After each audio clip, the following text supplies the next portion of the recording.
Gwen McCausland, the director here at the South Dakota Agricultural Heritage Museum. And first off, the South Dakota State University acknowledges the land it occupies across South Dakota is the ancestral, traditional, and contemporary lands of the Ochete Shakoween, meaning 7 council fires, which is the proper name for the people referred to as the Sioux. We acknowledge that before these sites were named South Dakota State University, they were called home by people of American Indian nations indigenous to this region. Excuse me. This afternoon, we'd like to welcome Dr. Carter Johnson for our author talk and book signing for his book, Ecology of the Dakota Landscape, Past, Present, and Future. Dr. Carter Johnson is a distinguished professor of ecology at South Dakota State University with a PhD in botany. He was the head of the Department of Horticulture, Forestry, Landscape, and Parks from 1989 to 1995. Since then, he has maintained a combined teaching and research position at SDSU.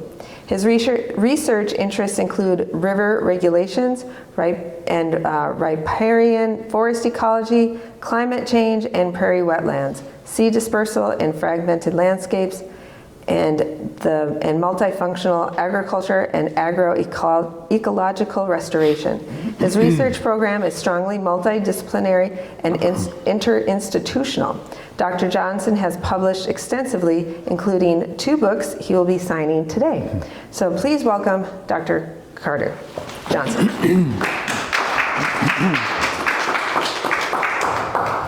Thank you. It's a pleasure to be here in this wonderful setting. Too bad about the weather, I guess, but you never know about that. I think the 2 to 4 inches was a little bit off. Maybe less than 1, we'd have a little bigger audience. But thank you all for coming, and we'll have a nice intimate time here. So I think what I'll do is I'll maybe give 15 or 20 minutes of background for the book, some of the foundational things that why we do the things we do and how we do them and how they turn out. And then we'll have a discussion, open discussion, where you can ask questions. And then I have another very short presentation. You notice there's a second book here. And it's a very different book than this book. But Michelle, who runs the book store here, said that you may want to do this with this book. It hasn't been promoted yet, but you could be some of the first people to actually get a look at it. It was printed just before Christmas. So anyway, on to this book. And as it says on the book, there's 2 authors here, myself and Dennis Knight. Dennis Knight, I'm sure would like to be here, but he lives in Laramie, and there's a lot of stuff going on between here and Laramie in the winter, so he couldn't make it. But Dennis and I go back quite a ways. Actually, our starting life was quite similar. I grew up in a hardware store, a family business in Sioux Falls. Hardware store and fishing and hunting store, retail. And Dennis grew up in Clear Lake. His dad had a gas station, so he was pumping gas and I was fixing fishing reels, I guess, back in the day. And we actually both graduated from Augustana. I think it's okay to mention that, isn't it? Yeah. But we ended up both, most of our professional career being at land-grant schools. Me at Virginia Tech and here, and Dennis at the University of Wyoming. So we have some common background. And so you might ask, why did we take this job of producing a book which turned out to be more work than we thought? And everybody always says that, of course. If you ever do a book, they say, boy, if I knew how much work this was, I probably wouldn't have done it. But I would not say that at all. I'm glad I did it, and so is Dennis. But the main reason that we did it was South Dakota used to be called the land of infinite variety, if you're old enough to remember that. Now we're the Mount Rushmore state, which is a little more of a tourist component to it. But we do have a remarkably large number of very interesting and important ecosystems that make up this variety. Now, infinite variety is a little bit of an extreme maybe, but it's certainly rich. So we thought that really there's no book that expresses and introduces all of those ecosystems in one place. We have books on the Black Hills, some good ones, books on Badlands, books on the Missouri River, but nothing that really puts them all in the same place. So we thought that was needed. He actually noted that earlier than I did. He actually wrote a book on Wyoming of the same type as this, with that in mind. And so that was also something we could go by as his experience with writing a book on Wyoming. So that was the primary reason why we went together and decided to spend, I won't tell you how many years, but several at least, in producing the book. The publication date for the book was from Yale was supposed to be June of 2022, last June. Well, June came and no book, and then July was coming, or was here, and there was no book. And then we got a call from Yale and they said, "You're not going to believe this." That's not a good starting point.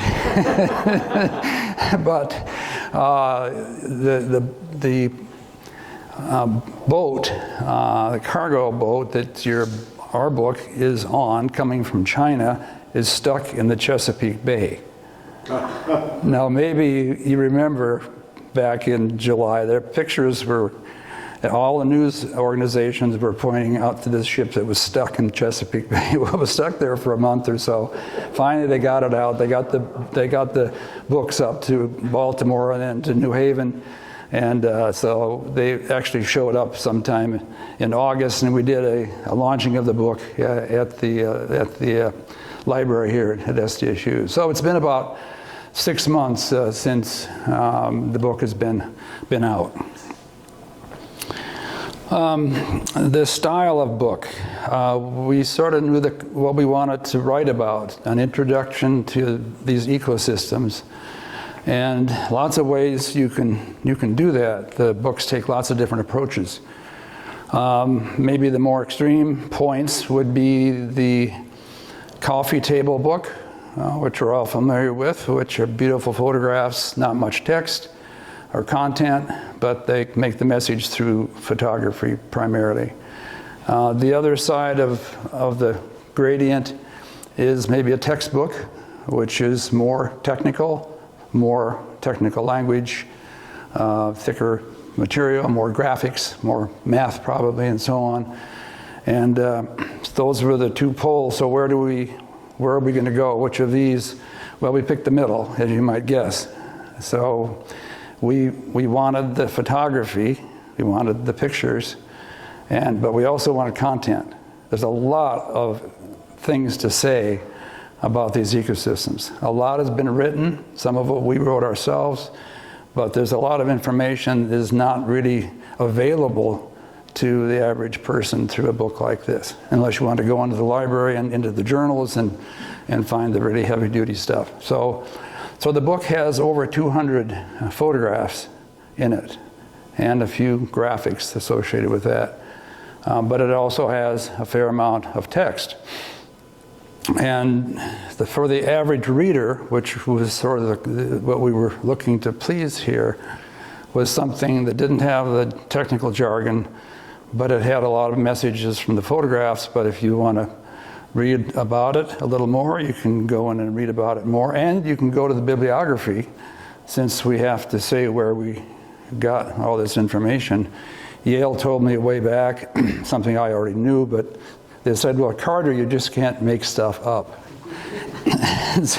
Since I published 100 papers on science, I think I sort of knew that, but it doesn't hurt to be reminded of it. So when we talked about numbers and we talked about findings and sort of information of that sort, we made sure that we had the endnotes, and it's a tiny little superscript It doesn't bother your reading if you don't want to look at the finer points, but you want to look at just the context. So it doesn't really bother you. But if you do want to get into some of this stuff more, maybe you're interested in the bark beetles in the Black Hills. And we have written about that, but only a page or two. If you want to read more, you can go find the sources for that and take a look at it yourself. So it is as best as we could do as a fact-based, science-based book, but without the more difficult parts, the terminology, jargon, and so on, that the scientists use to talk between or among themselves. Also, the captions, we extended the captions in the book from the figures. So instead of maybe 3 or 4 or 5 words, we put more material there. And my colleague, my co-author, said that he found this out with the Wyoming book, that people that don't want to read a lot, they're not such great readers, but they like to look at pictures, and maybe some of the reading would go to the pictures and read the book through pictures and the more thick captions. And then, when they're done with that, which of the chapters they liked the most from what they saw, they could go back and dig in a little more. So that was another thing that Dennis made sure that we did, was to beef up the captions as well. The structure of the book, so what material do you put in the chapters? What are they called? What's the ordering and so on? The simplest thing was to have the chapter titles be the title of the ecosystem that's in that chapter. So the chapters are things like the Black Hills, Missouri River, rivers and lakes, agriculture, grassland, and so on. So that's the way we structured it. There's also, as you can tell from the title, past, present, and future. There's a time dimension here. So the book is not telling us about what we see today only, but it tells us something about what's happened in the past. And so we go back to the Cretaceous, when South Dakota was an inland sea, and the T-Rex was around.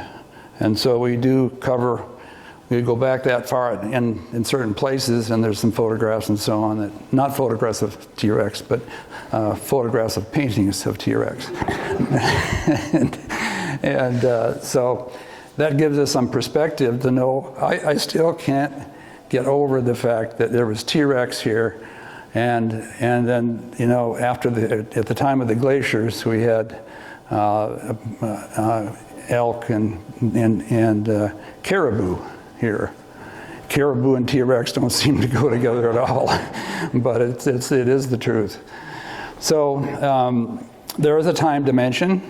We do spend a lot of time on the glaciers, because that's the glacial imprint was soon enough that we can still see so much of what the glaciers did and how that's affected the ecosystems that we talk about. So we did quite a bit of that. The other thing we wanted to make sure that we did in the time dimension is not only talk about the ecosystems as they occur now, but also, well, what's the future?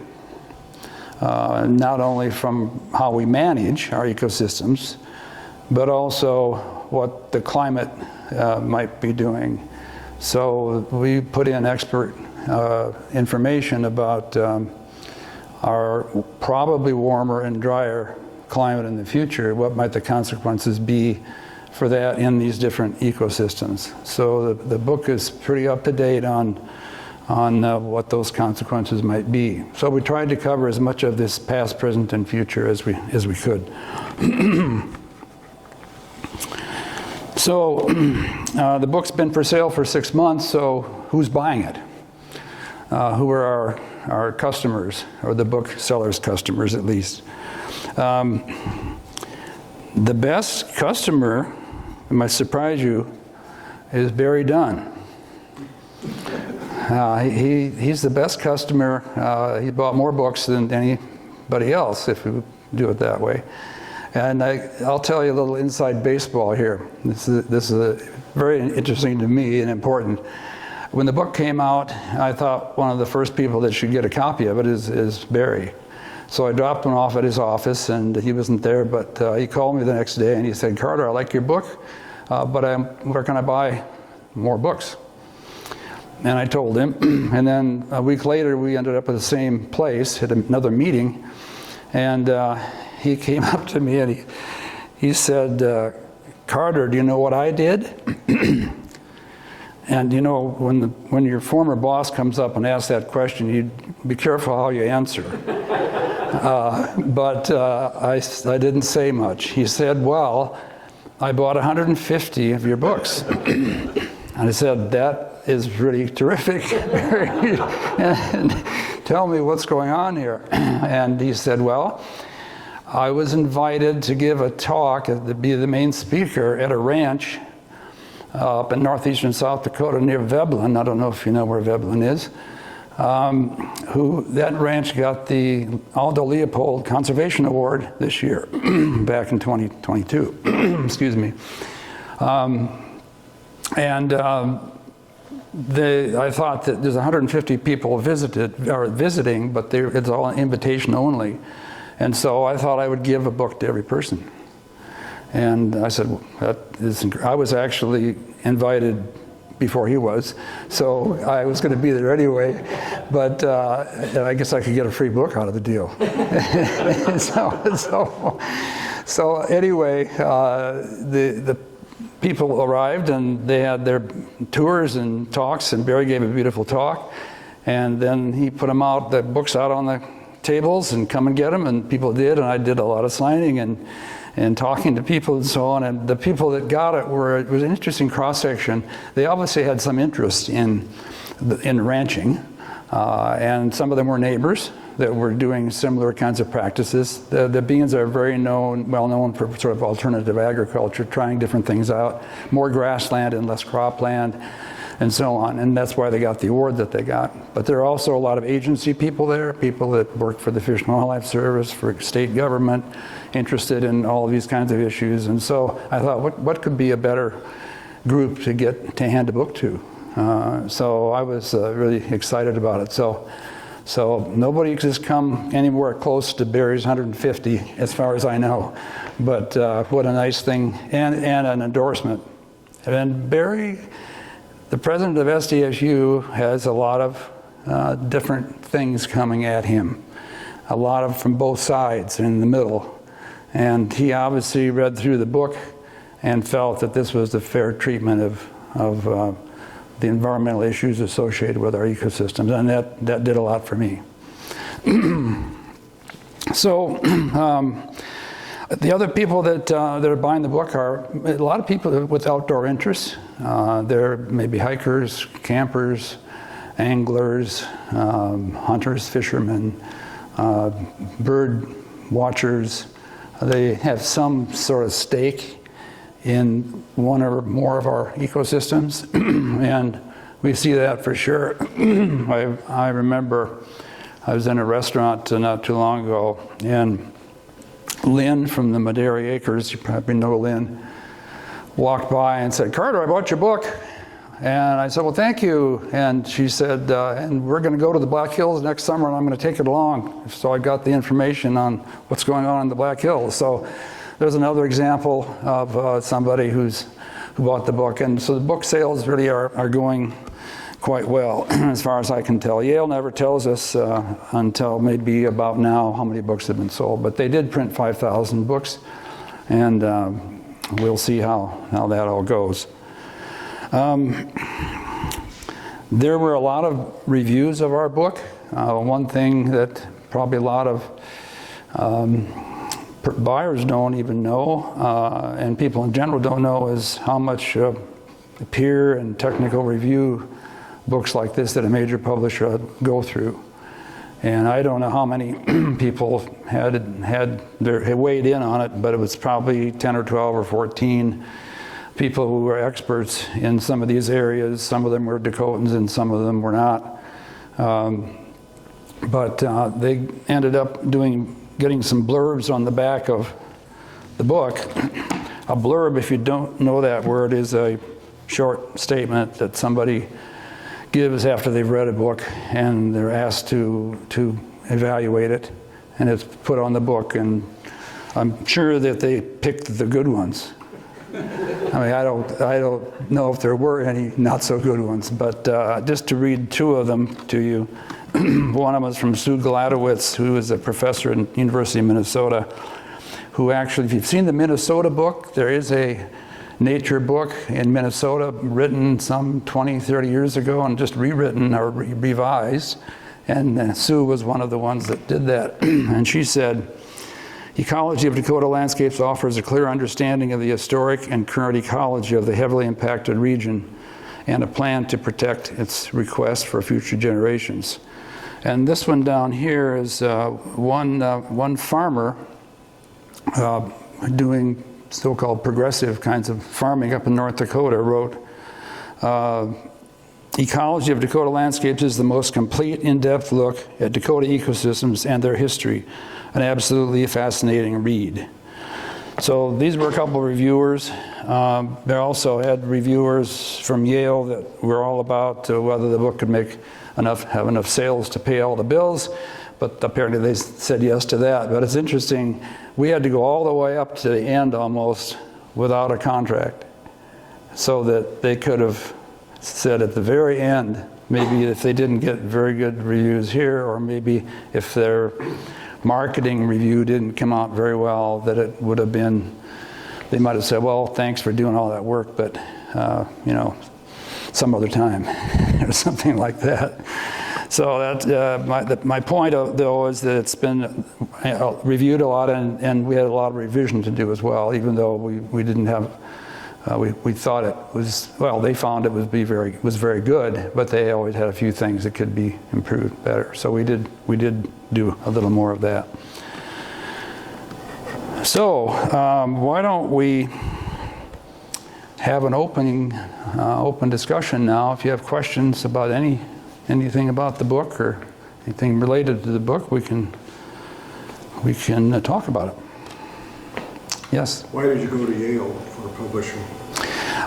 Primarily because Dennis's original publisher for his Wyoming book was Yale. And so he was very pleased with his time with them. And I was sort of open to just about anything, but he contacted some people that he'd worked with before, and they contacted us, and they had a lot of interest, so it sort of went that way, yeah. And I think now they were very good in all respects except for now, and they don't do much when it comes to marketing the book, at least to anybody in South Dakota or North Dakota. So that's our job, and we were thinking maybe they would do more of that themselves, but they don't. They send books to Australia, and they send books to England, the English-speaking countries, which is certainly good, and they do take the book to national meetings of scientists and so on. But as far as contacting any booksellers in our region to help us actually sell the books to people who are in the Dakotas or nearby, they don't. So that's the only limitation that I noticed. But anyway, other questions? How long did it take you to write the book? Well, when we hatched the idea, Dennis was retired, but I was still working. So, and we have different disciplines in ecology. I'm more of a water-related ecologist, so rivers and lakes and streams and wetlands is what I study mostly. He's a more dry land, the dry pine forest in the west and Badlands and so on. And so we sort of divided it up that way, each writing our own chapters for those. So we had to have about 6 chapters each. So we started into it, and I did as well. I started on the Missouri River, but I got really busy and with my job, and so he was revising his first edition, so he got busy, and so had a long gap of a few years. But let's just say we started at 1 year, and let's add 1 year, then we had a gap, and then we had, after I retired, then we had 3 solid years of working pretty much almost all the time. The photograph thing was unbelievable. We had to get the permissions for all of the photographs that we used, and over 200. Some of them were ours and we didn't have to. Others were colleagues, but we had to have a letter for every photograph that's in the book that it's okay to print this. And to avoid somebody or missing one and somebody coming back and say, you published my paper or my picture in your book and you owe me $1 million or something like that. So they're very fussy about it. So, but I'd say probably 4 years with a gap of probably 3-4 years in between. Quite a bit of time, but there was once we got going and rolling, and then we had reviews all the time. We had to send each of our chapters out to people that would review them for ourselves, and then they went to Yale for their review of all this stuff. So we were always going back and forth with this stuff, and it's an amazing amount of work. But I don't think I would have done it by myself when I look back on it. And I don't think Dennis would have either. So the teamwork made it possible, splitting the work up for the book to be printed. So. Well, I'm sort of curious. You and Den. Oh, I'm sorry. Mm-hmm. Oh, I'm curious. Mm-hmm. I mean, you and Dennis are experts in these various areas. But I'm wondering, did you have any sort of aha moments or find that there was something else you discovered as you collaborated on the book and you were pulling different ideas together and looking at different ecological systems? Yeah, the first thing that I noticed, I've lived in South Dakota the majority of my life. Dennis, about 50-50, so we sort of felt like we knew the ecosystems of the Dakotas pretty well. And so this wouldn't be too much work. Maybe we just sort of start writing, right? You sit down and start writing. Well, not quite. So we started looking. We said, well, see, I'm writing about the Missouri River, but what about the Native American lodges back in the 1800s? We need to bring that into play and this and that. So I ended up, and he did, using a lot more references, finding a lot more than we thought existed. Things that, are not very, you have to go looking for them to find them, and in libraries and agencies and so on. So that was the first discovery by us getting together and starting to do this. The other thing that came up is, we didn't look at everything the same way. His background is, again, on the more dry land side of things, and mine's on the wetlands. So his idea of wetlands was, as an outside person sort of, was not my idea of wetlands. And my idea of the ponderosa pine in the Black Hills was not what his was. So we have to have something written that we both agree with, or he can convince me that he's right, and I convince him that I'm right. So there was some of that going back and forth. So we did learn a lot.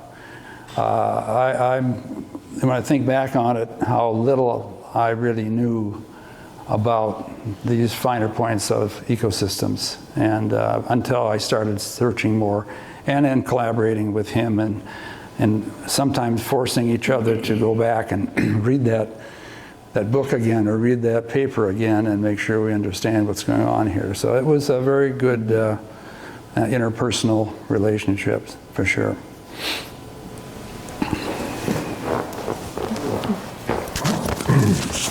Have you gotten some feedback from Native American authorities on some of the things? Sorry. Have you gotten some feedback from Native American people interested in this on your perspective and your offering? Yeah. Dennis has been working on that for the last month as another area where we'd like to see our book go. And we did include in a number of places Native American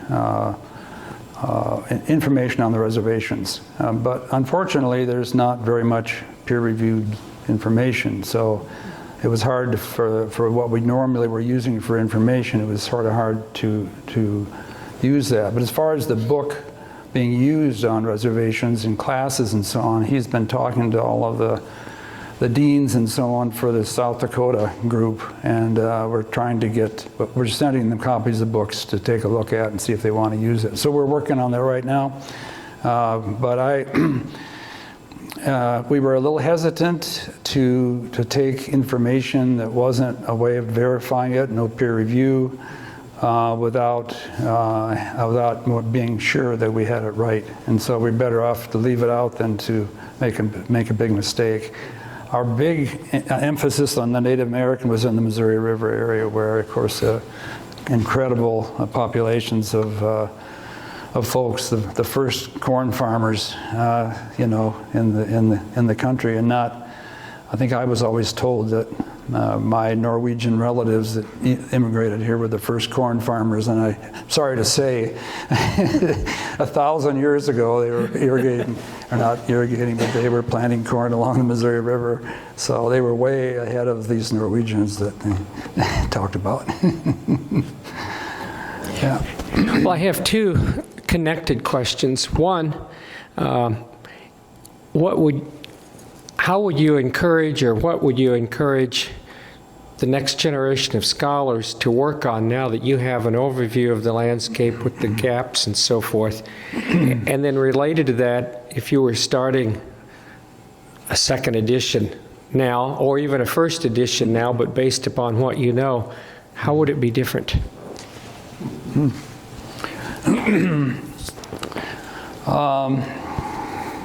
Yeah, the second one, I don't know if enough time has passed. We haven't seen any maybe areas where right away that were, what I would say would be more of what's going on in reservations. But that would actually take some research in a sense, and somebody visiting and looking for other information and more native material, some from them themselves.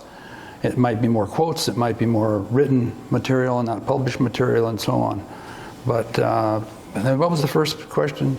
How would you encourage the next generation of scholars to work on? Well, we do identify the environmental problems associated with these ecosystems, and every time we talk about the Missouri River, of course, there's some massive alterations there, and we're losing that riparian ecosystem, and probably the way things are now, we're never going to get it back. So, but there's others. The ag and the grassland back and forth is one that, since we can restore some aspects of grasslands, you probably can't get all the biodiversity back if you want to replant and so on, but you can get some of the functions back. I would say that back and forth between grassland and farmland needs more exploration, and the restoration part needs to be worked on more, because I think we're going to come to a point where we're going to realize that we need more grassland on our farms, and some way that can be profitable and provide us with all of the things that the grassland has provided us with. So it's getting ecosystem services back on the land, especially in parts of the land where current practices are not very, very favorable. There's a lot of land that's being farmed that should never have been farmed. And farmers are probably actually losing money on those places anyway. So let's give them something that they can make some money on and not have to plant every year and lose money. And so their good land is having to pay for the bad land. And so that area has the most promise, I think. The dams on the Missouri River, I don't know what'll happen there. Eventually they will be removed, of course. I don't know how many centuries, but I think they will be gone someday. But I don't know what the consequences will be for trying to recover anything that ever like what used to be there. But yeah. Question? When you were introduced it was suggested that you were interested in climate change. What do you see climate change, how do you see climate change impacting the ecology of the Dakota landscape? It's mostly going to be involving water, which is probably no surprise. I mean, we're in a semi-arid climate generally here, where there's more evaporated water than there is rainfall and precipitation already for most of our state. So if it turns out that it's going to be drier and warmer, then that's probably where we're going to see the effects be. Grassland is fairly tolerant of extreme temperatures, and they're probably fairly able to move a little bit north, maybe, if we still leave enough of it there for that to happen. And so grassland area is probably not as serious, but wetlands and rivers and lakes are where the impacts might be the greatest. I've looked at the numbers for the 21st century for a number of stations in South Dakota and North Dakota. We now have numbers they're all projections by the climatologists and oceanographers of what will be the temperature in Pierre in 2032 on July 1st. There's a number for that.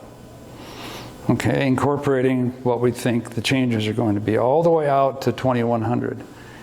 And we've done this where we have a model that we can put climate in, change climate, and see what happens to a wetland. And we did it. And they get very dry.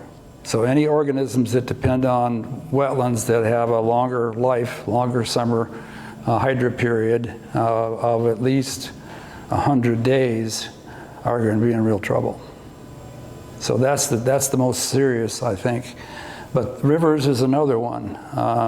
Water for the Missouri River, because of what's going to happen in mountains, there'll be a lot of sublimation, be a lot of moisture that'll never get here, which used to get here, is another problem. So our rivers are probably going to be lower than they are now.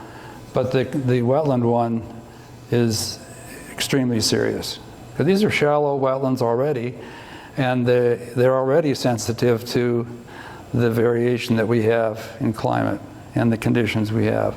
So it isn't a surprise that's going to be probably the most serious one. The agriculture one is another. One benefit of agriculture is that you can try different crops, some that are a little bit better for the conditions that we expect in the future. But the variability, which we're already beginning to see, every day is sort of different, right? I mean, every day seems like the weather is not consistent at all, and so there are a lot more storms and so on. Those all suggest that it'll be more difficult for the farmers to maybe figure that out, but they will have more possibilities of trying crops or varieties of crops that will survive whatever that future climate is going to be. So it looks fairly serious from here west. From here east, most of the prospects show more rain, probably wetter conditions. But that can also be more flooding and more erosion and so on as well. So that's not necessarily a good thing, but it's different from what we see in the west. Where's the dividing line? It's about the 100th meridian or a little bit east of that. It's the old Great Plains border. But it even would be affecting us here in Brookings a little bit. By the time we get to western Minnesota and central Minnesota, that's where the line is somewhere in that area. Yeah. Do you have any thoughts about what possibilities Wes Jackson's idea of perennial crops might have for South Dakota? Would that be useful? Like the Kernza? Yeah, for instance, yeah. Yeah. Kernza is, I guess, is maybe the only perennial that I see talked about very much, and we're going to plant some at a site this summer I don't think as it stands now it's going to go very far. The production is probably too low, but it could be selected more and there could be more work on it so that it actually would be profitable to use it. Certainly you're going to have less farming practice, cost farming, because you only have to plant it every 3 or 4 years, I think. So it'll be better than an annual wheat. But of course, annual wheat will outproduce it by maybe at least 50%, if not more. So yeah, that's the only one that I hear much about. There may be some other ones coming up, but what we're pushing a lot for is to get grassland back on some of this marginal land, and that provides biofuel potentially. It provides forage for animals, carbon sequestration, and that's what we think would be the best possible thing. And the question comes back: how many acres should we be farming? Do we want all of our what was former grassland to be converted to corn and soybeans and other things?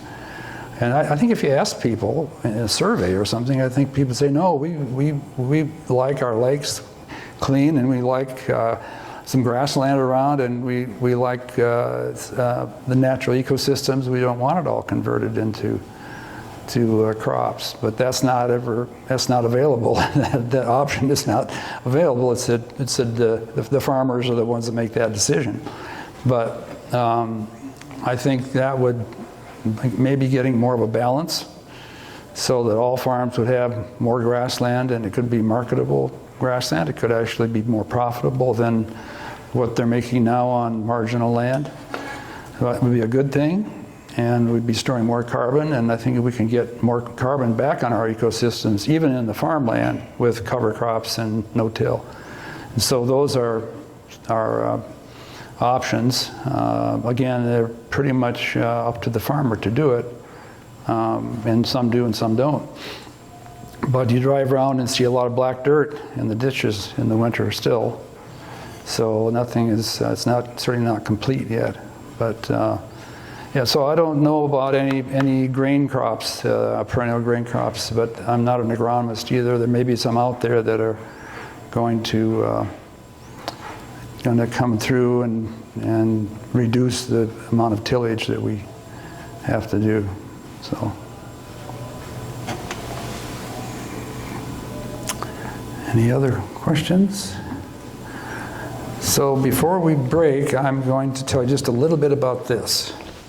This was a book I wrote, and it has to do with where I grew up in Sioux Falls.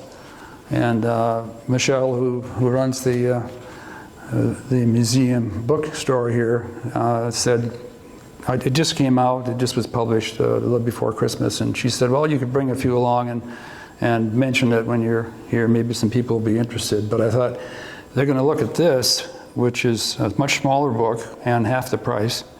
And it's a totally different theme than what that is, and they're going to think I'm bipolar or something. And so, but anyway, it's the reality. This is my former life, and this is my later life. Maybe that's the way to look at it. But I'm going to read the back of this just quickly, which is the publisher wanted to write something on here because 10 square blocks doesn't really tell you too much about what's in here, because there's a lot of places where there's 10 square blocks. So I'm going to read this real quick, and then we'll have a break and we'll get some ice cream and some book signing. 10 square blocks in Sioux Falls provided all they needed: a home, hospital, schools, churches, colleges, and grocery stores just a walk or short bike ride away. But central to the Johnson family of 6 was their business and source of income 6 blocks away from home. Johnson Hardware was the modern equivalent of a bazaar, a meeting place for people from all walks of life needing what a hardware store supplied. It attracted a menagerie of people and events with countless KSO radio broadcasts from the storefront, fishing and hunting contest entries, break-ins, burglars, shoplifters, rats, giant catfish swimming in wading pools on the storefront, and wooden racks holding hundreds of Christmas trees. This book's author has fashioned 10 insider stories that maybe for the first time have exposed what unimaginable things take place in a hardware store when no one is looking. So there you go. That's all I'm going to say about it. I'm not a book salesman. I'm a book writer, but not a salesman. So anything else? No, I think that's it. So Okay. thank you, everybody. Thank you, Carter. And we will now break and have him sign some books. So thank you.